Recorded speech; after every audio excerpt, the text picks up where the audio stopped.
Islamic State terrorists have posted a video apparently showing the beheading of American aid worker Peter Kassig. If confirmed, he would be the fifth Western captive executed by the group. Peter Kassig, who was just 26 years old, was taken hostage by Islamic State militants in October last year in Syria. He first served in Iran, then in May 2012 moved to Lebanon, where he volunteered in hospitals. Kassig founded his own aid organization, the Special Emergency Response and Assistance Group, intended to help Syrian refugees.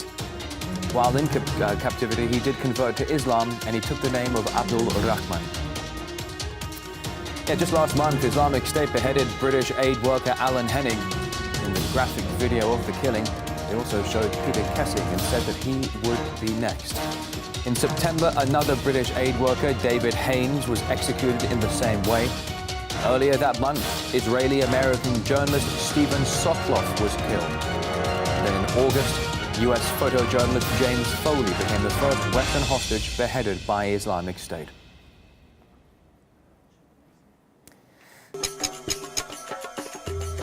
World's Muslims, the Golden Dome and the Al-Aqsa Mosque is one of their holiest places. For Jews, it's the holiest, the site of ancient temples. But they're not allowed to pray here. Some are trying to change that, protesting. The police confront them, Palestinians are furious. It's a flashpoint.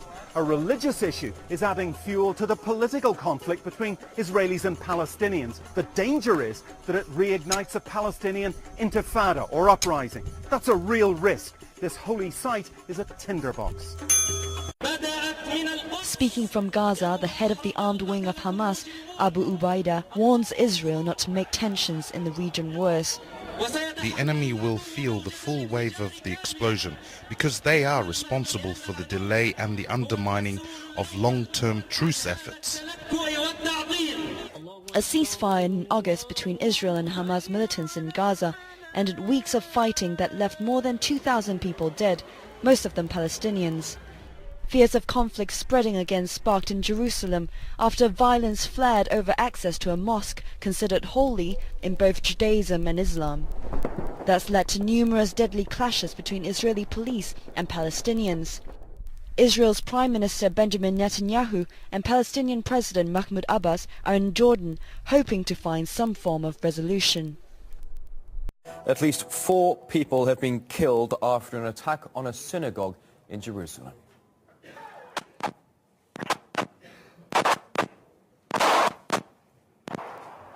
You're now looking at the latest pictures to come from the scene. There have been weeks of violence between Israelis and Palestinians leading up to this. Let's get more on it right now and cross over to RT's Middle East correspondent Paula Slier joining us live this morning. Paula, can you bring us up to speed about the latest act of violence, please? Well, as you say, the information we have is that 4 Israelis have been killed while they were praying and studying at a Jewish seminary and synagogue in Jerusalem. The reports suggest that 3 assailants entered the premises. Initial reports suggested that 1 managed to escape. Now, they were holding guns and axes as well as knives.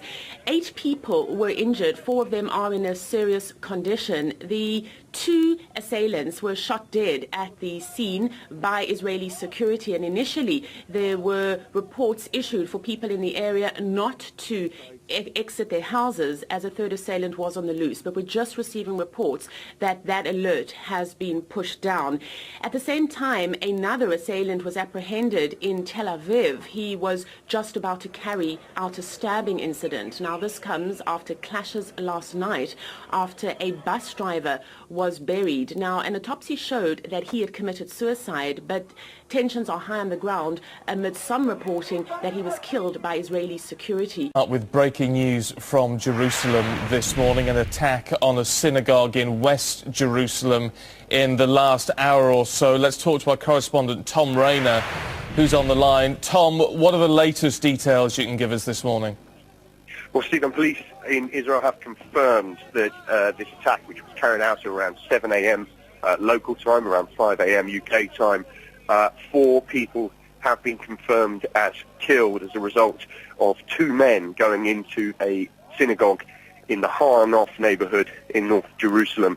Reports suggest they may have been armed with an axe, a knife, also reports of a firearm. Those two suspects were shot dead by police on the scene, police confirmed, and there are 6 other people injured, 2 of whom are police officers, which suggests, although this has not yet been fully confirmed, that there was some kind of shootout altercation with the officers who first arrived at the scene. So to recap, there's 4 people being confirmed dead by Israeli police. That's not including the 2 suspects who were also shot dead at the scene. We know that from the Israeli ambulance service that there are a number of people who are also critically and seriously injured.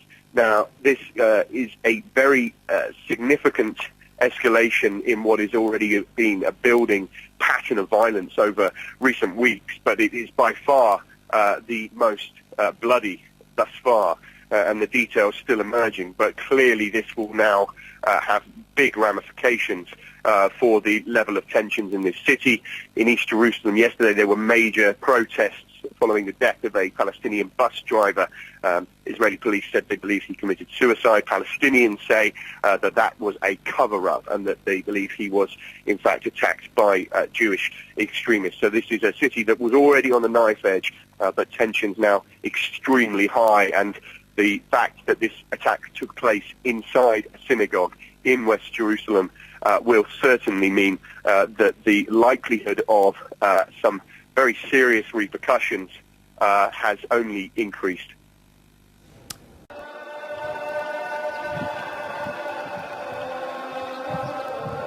Al-Aqsa Mosque, Haram al-Sharif, or the Noble Sanctuary, Islam's third holiest site. Jews refer to it as the Temple Mount. In Judaism, it is the holiest place on earth. Established in the 8th century, Al-Aqsa is built atop ruins of 2 Jewish temples destroyed by the Babylonians and Romans during the millennium prior to mosque construction. Jews believe the Temple Mount sits atop the rock around which the entire world was formed, the center of creation. The structure may have been destroyed, but the spirit remains. They may have succeeded in demolishing the stones, but they did not eliminate the soul. Our soul is there. There is the Al-Aqsa compound behind the western wall, the sole remnant of the temples. According to Islam, that is where Islam's founder, the Prophet Muhammad, ascended to heaven. For Muslims, it is the gate between heaven and earth, between man and God, between the life we live here and the afterlife. Violence between the sides flares here periodically, but it gained momentum recently because religious Jews are being granted access to Al-Aqsa's compound, while Israel's government restricts Muslim worshippers from praying here. Muslims fear Israel is trying to exert sovereignty over not only the mosque, but all of Jerusalem. Another factor contributing to the tension is space. The world's most important sites to Christianity, Judaism, and Islam are housed within the walls of the Old City. The size of the Old City? Smaller than 1 square kilometer. How to resolve a conflict of sovereignty steeped in 2,000 years of history? The presiding rabbi says there's no solution. The status quo is as good as it gets. Jerusalem's Islamic leader disagrees. The solution is for the Jews not to enter this holy site. Al-Aqsa is ordained by God and Muslims only. We will not accept anything less. Both holy men concur that the current climate, fueled by political aims, is a dangerous one. The flames of political war are manageable, but holy war's flames are very difficult to extinguish. Political and religious fires are burning on both sides. The battlefield is hallowed ground. The soldiers, people of faith who genuinely believe they are acting according to God's will. Stephanie Freed, CCTV. History was made today at Washington National Cathedral, but not without some controversy. That's because the historic moment was a Muslim prayer in the Christian cathedral. Suzanne Kennedy's live there tonight with what spurred the Episcopal place of worship to open its doors to another religion. Suzanne. Gordon, normally on a Friday, Muslim prayer services will be held around the corner here on Massachusetts Avenue at a mosque and at other mosques throughout the metropolitan area. But today those services were held here, and they made history.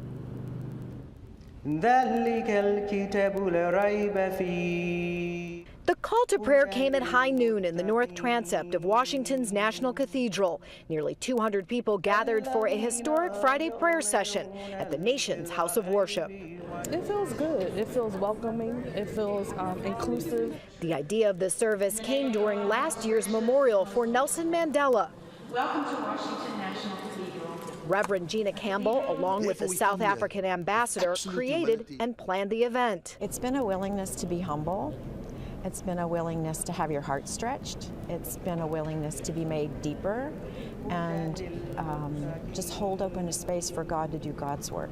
Muslims from across the country came to the 2-hour prayer session, which was briefly interrupted by a protester. Jesus Christ is our Lord and Savior. Participants prayed on carpets facing Mecca in an area free of Christian religious icons.